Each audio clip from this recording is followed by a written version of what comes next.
So earlier on today, I came across this article courtesy of the Lotus Eaters, an upload to their channel that they put out today, in fact. And as you can see on the screen, it goes on to say that mass migration is coming and the future of Scotland is Asian, says a leading migration expert, Dr. Parag Khanna. Now, it's kind of interesting that this article came to my attention when it did, considering what I've been kind of looking at on and off as the week has gone on.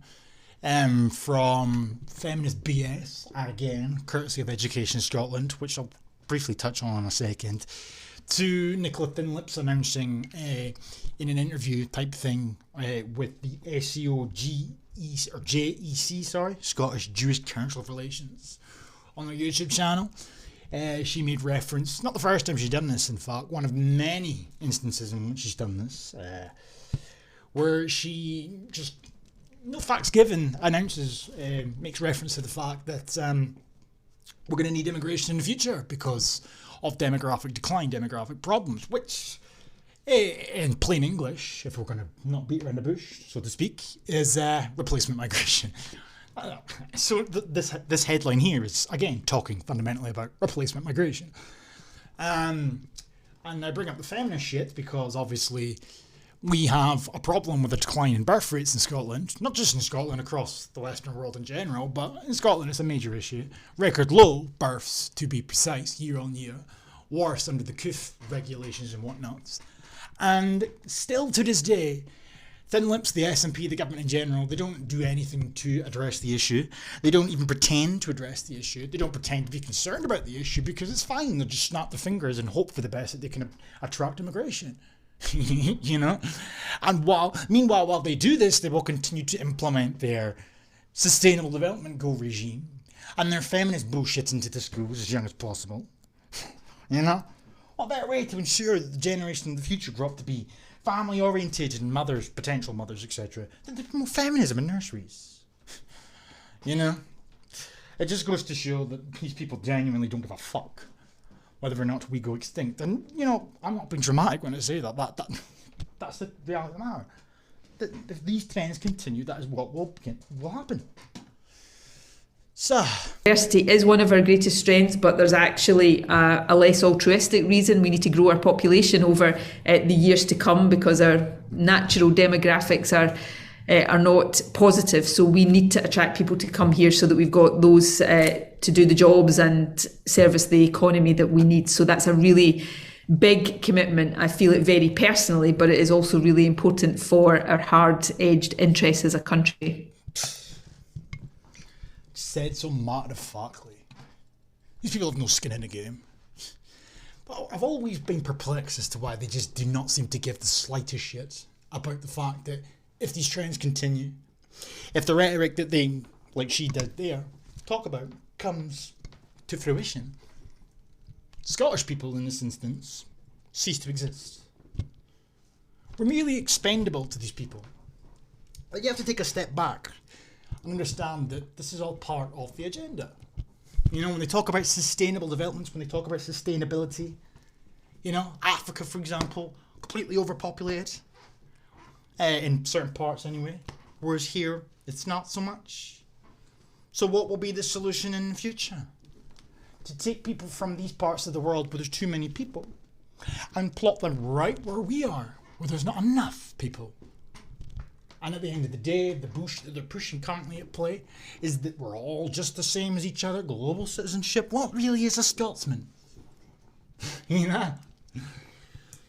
So, there's that to take into consideration. Already as things stand in Scotland over the last decade or so, year on year, Scotland's population reaches record new highs. All courtesy of immigration, as the population here in general, for the most part, isn't having enough children on average to replace itself. And the SNP love to remind us, while they drool at the prospect of having their own immigration system on a daily basis, that all of our population growth in the future is projected to grow by at least 2.5% between 2018 and 2043. All of this growth is projected to come from migration, as there are projected to be more deaths than births in Scotland every year moving forward. However, this projection is not a forecast. It assumes that migration flows will stay broadly consistent with average levels over recent decades. You know, and I've heard a multitude of SNP MSPs and MPs throughout my time observing their BS who will make reference to the fact that a lot of our, if not all of our, population growth is expected or projected to come via immigration. Therefore, that's another excuse or justification for why they will yammer on about the need to have devolved immigration control. And then, of course, there was something else that I watched several days ago. In parts, I got a bit sick of it, I'll be honest, and turned it off towards the latter half. But it was a debate about staff shortages in Scotland. Of course, blamed on Brexit, blamed on COVID, blamed on both. But obviously there was a few people in and around the so-called debate in the Parliament that, counteracted the claims being made. But nonetheless... Thank you, Presiding Officer. Today I'm asking Parliament to agree to urgent and joint action to address the labour market challenges that we're facing as a result of COVID and Brexit. The Scottish Government has been actively working to resolve these challenges over a matter of months, but we do need the help and the support of this Parliament and of the UK Government. And that's why I'm calling on the Parliament to support the Government's work to protect the provision of services and the delivery of goods through our supply chains, and calling on the UK Government to commit to establishing a joint task force on labour market shortages with the Scottish Government. We need action, we need engagement from the UK Government, we need a migration system that works for Scotland.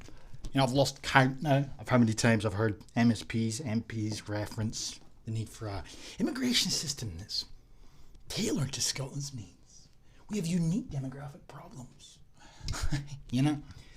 So on the one hand, you've got an SNP that, if they had their way, would just open the floodgates to absolutely everybody who wished to enter the UK or Scotland.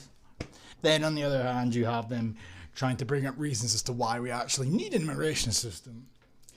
And I love the way that they blame Brexit. It kind of brings us full circle in relation to the beams and whatnot, because they'll say Brexit's fucked everything up. You know, prior to that, we had the ability to attract people from the EU. Now we're going to have to go further afield. Remind me again how fucking long the UK was in the EU, and for all these years Scotland still struggled with these issues. So it stands to reason that if we were still part of the European Union, you would still be struggling from same set issues in relation to attracting people here. Therefore, it stands to reason, now that we are out currently, for the time being anyway, out of the European Union, that if Scotland was to obtain its own immigration system, it would probably, they would like to have it so they could attract people from the EU. But if that failed, they'd have to go further afield. And wouldn't you know, there's a whole continent called Africa teeming with life. And according to this professor, this little dickhead, there's also all Asians. Yeah. Now, I've never been one of these people that thinks that if the government was to wave a magic wand, birth rates could be rectified and family values and whatnot could be incentivised and, replenished in society, sought after again like it once was. But as I've said in multiple videos on this subject in the past, it's the fact that they're not even willing to attempt it, or insult our intelligence at the very fucking least, and pretend to attempt it. And then of course there's a multitude of other things that could be done to potentially rectify these issues without just opening the floodgates to whomever wishes to come here. Make calls to diaspora, the Scottish diaspora. Make calls to try and attract people from other parts of the United Kingdom. But nah, of course not. Train up your own people. You know, better wages. Invest in AI, like Japan, for example. But nah. It's easier to just say, so matter-of-factly, that we can just open the borders and let in BAMEs. Because that's what this is about. They will try to convince you of this idea and why it's beneficial and why it's a good thing. And they will try to do so by making you think this is all about Martin from Poland and Gertrude from Germany, when in reality it's about Bambi Flimby from Kenya and all the rest of the Pakistanis and whatnot that Hamza will have over here in a heartbeat. Low skill, high skill, it is irrelevant, because at the end of the day we have demographic issues, am I right? And I'll just keep saying, the longer that this shit continues, the longer that we listen to this bullshit and we don't speak out, or we at the very least look into what they're saying, think about what they're saying, the longer that, or the harder this becomes to rectify. Because if we continue down this path, what this will fundamentally lead to is the erasure of the Scottish people as we know them. They're already trying to fuck around with their identity as it is anyway. Why? Because in order to allow this process to run smoothly, if you will, we have to completely eradicate the notion that we are Scottish. The people coming in who ain't Scottish are in fact just as Scottish. Makes things a bit easier. Hence why the anti-racist education has sections dedicated to normalising the concept of diversity. Hence why they're so hell-bent on promoting everything there is to do with blacks and BAMEs and history, etc. It's all about normalising what's happening. It's all about normalising your replacement. It's all about normalising your further obscurity until such a time as you are erased. And even if you ain't entirely bothered about that because you're one of these people who have the attitude that you'll be dead soon by that point, what about people in your family that have children? What about your children if you actually have any? We're talking 20, 30 years from now, where it will become very noticeable, the demographic shift in society. And once it gets to a certain point, it's going to be very difficult to get back. And then you are probably going to be left, or the people that are left, in time will be left with three different possibilities. That I can see anyway. One, the remaining whites, whether that's in a context of Scotland or if that's in the context of just whites in general, will be left to their own devices somewhere out there in the world, a diaspora, left to their own devices, isolated, etc. That's one theory, one possibility, one admittedly that I don't see happening. Two, the remaining whites will just eventually either die off, die out, or breed with non-whites, thus rendering the existence of whites no more. Or three, the anti-white bullshit that we see currently at present will only get worse and worse and worse to a point where literal genocide could be on the cards, South Africa treatment, etc. You know, and theoretically it should never have got to that point. Shouldn't even be considering these options. But that's the trajectory that we're headed on, courtesy of these people, are these hapless fucking people in our parliaments, irrespective of whether or not it's Scotland or not. You know, I'm not going to sit here and get all worked up about an article from some fucking guy who's just making predictions for the future, because quite frankly, I could have made these predictions too, because we've got a bunch of lackluster wankers in our parliament who seem to think that seem to think that the demographic changes in our society are that's fucking fine. And the serious alarming decline in birth rates is also fine, because it can be rectified by importing black people and brown people from Pakistan and Africa, etc. It's a fucking joke. An absolute fucking joke. Hundreds and hundreds and hundreds of years of history, DNA, culture, heritage, gone. You know. And I would be able to accept it to a certain extent if they had tried absolutely everything there was to reverse the trends, but no, they didn't even fucking bother. They don't bother. They didn't even acknowledge that that's a possibility. You know. So it says here, and I'm not going to read through the entirety of this, but the future of Scotland, like the rest of the Western world, is probably going to be Asian. The country will find itself swept up in the coming Great Migration. We'll see a brownification of Scotland as demographics and mass migration coalesce to change the complexion of the West. Scotland's political culture, but it's pro-immigration Islam. It's pro-immigration Islam. That's funny because every single poll that's come out in recent years has kind of showed the opposite to what that suggests. Nonetheless, on our geography and natural resources, which see us well placed to withstand the climate crisis, quote-unquote, non-existent man-made climate crisis, but the climate crisis, of course, being a pivotal justification or reason that will be used in the future to allow BAMEs into the country. The United Nations has already recognised the climate crisis, quote unquote, as a driver of migration. So you just know what's coming.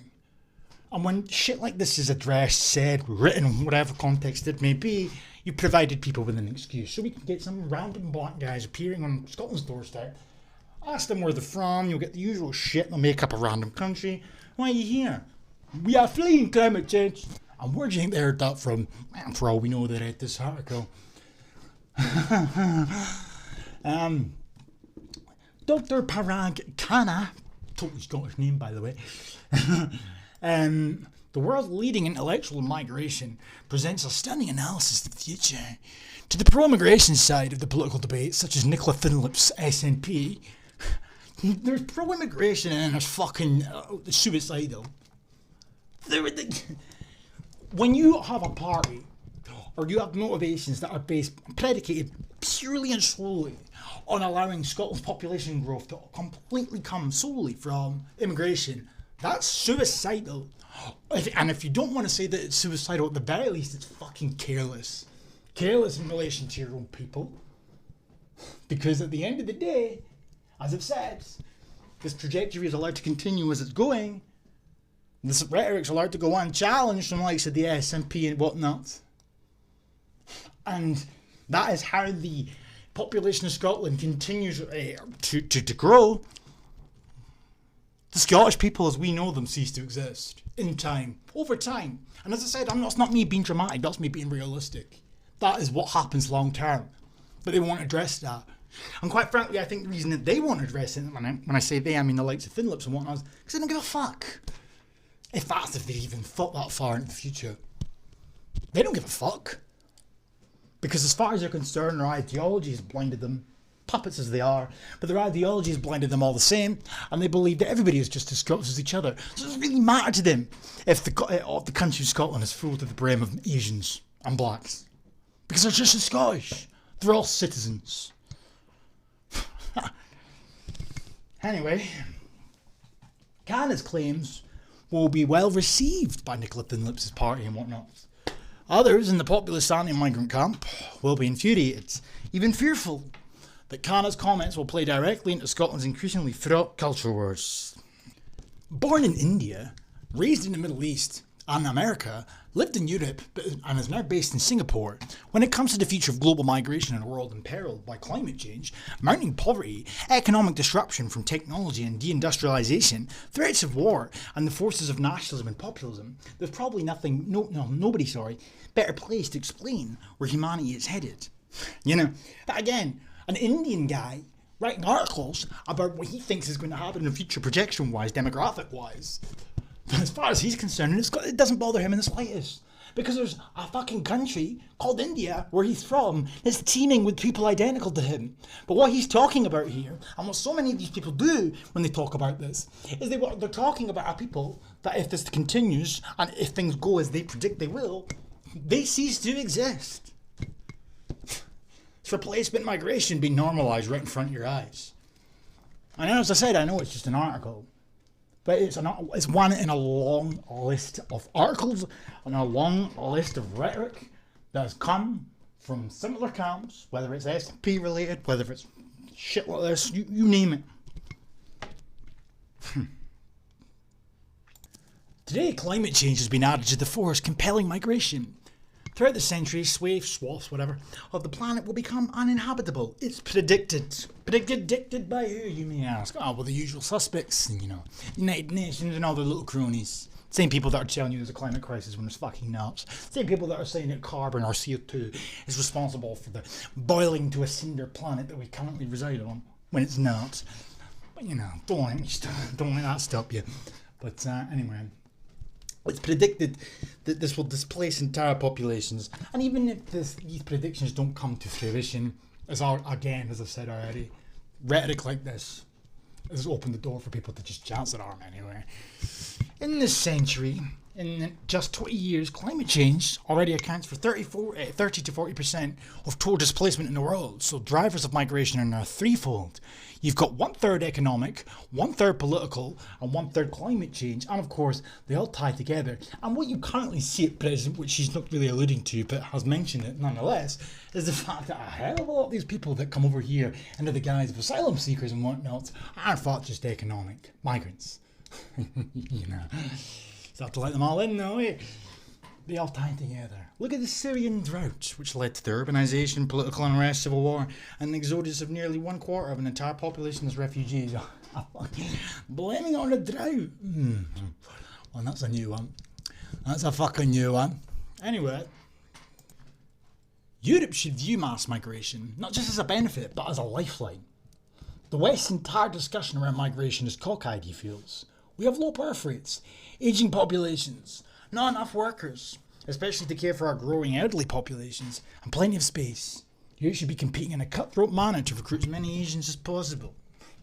Again, though, what we're talking about here, if we accept this notion that the only solution that there is currently, or at all, is to just, as he suggests here, compete in a cutthroat manner for as many Asians as possible, the acceptance, of course, the overall acceptance is that migration is the only solution. Thus, again, long term down the road, the trajectory is the end of European people as a people. The end of the white race, the end of European civilization.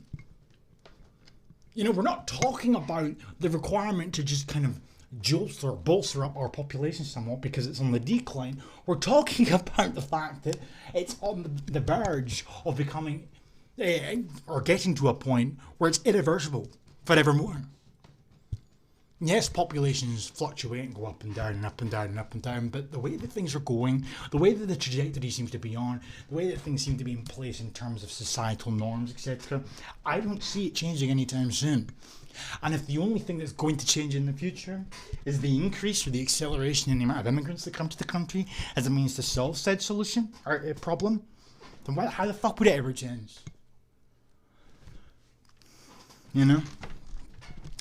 We tend to default towards this view that national identity and anti-immigration postures are the persistent norm, and everyone will have to hold. And everything will have to hold and wait until a great enlightenment transpires. That's not at all the case. If that were true, Germany wouldn't be the mass migration country it is today. It's easy for you to fucking say when you're an Indian, though, is it not? It's always the case with these people. You know? No skin in the game. Especially in his case. Because he's advocating to a certain extent for his own people to come to Germany or Europe or Scotland.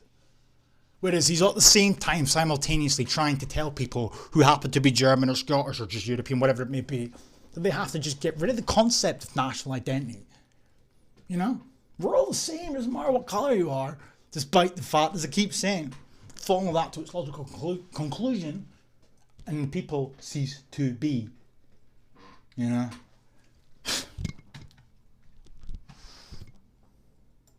It's just fucking... Wow. You know? As I say, I'm not going to read through the entirety of this. But it goes on and on and on. And every single paragraph pisses me off a little bit more than the next. The one previous, sorry. The brownification. Wow. Crucially, young people today, millennials and Gen Z, are broadly supportive of migration, albeit often for selfish reasons, as they also want lives where they can move and work globally. The three words which characterize modern youth are sustainability, connectivity, and mobility. Young Westerners who feel guilt over the nation's roles in the non-existent man-made climate change are also unlikely to oppose the movement of climate refugees. Brownification with migration, meaning that racially the world is already mongrelizing, says Kana. And as the century moves forward, we'll only see more of that robust mongrelization of the world. Genetic mingling is inevitable as a result of different populations mixing in all corners of the planet. In London, Mohammed is already the most popular baby's name. It's also the same thing occurring in Glasgow.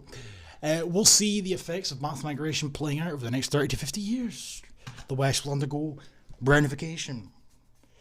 And the fundamental issue with that is that no matter how many whites there are, which there aren't that many globally, that stick to their own race and whatnot, all around them there is a booming population of BAMEs. So they're being swamped anyway. It's just a fucking black pill, is it? No. But I guess I'm going to end soon because I don't want to ramble for too long. But I just thought, I think that fundamentally this article, as infuriating as it is, doesn't shock me, doesn't surprise me. Partly because of the shit that I've been listening to the last few days, as I mentioned at the beginning of the video. But secondly, because I was reminded instantly of all the times I've heard this rhetoric from the SNP. Not in so many words, obviously, but the same shit when you break it down. Because this is what the long-term trajectory, if we follow the SNP's mantra, will lead you to. A country called Scotland without any fucking skills. Something to think about. Peace.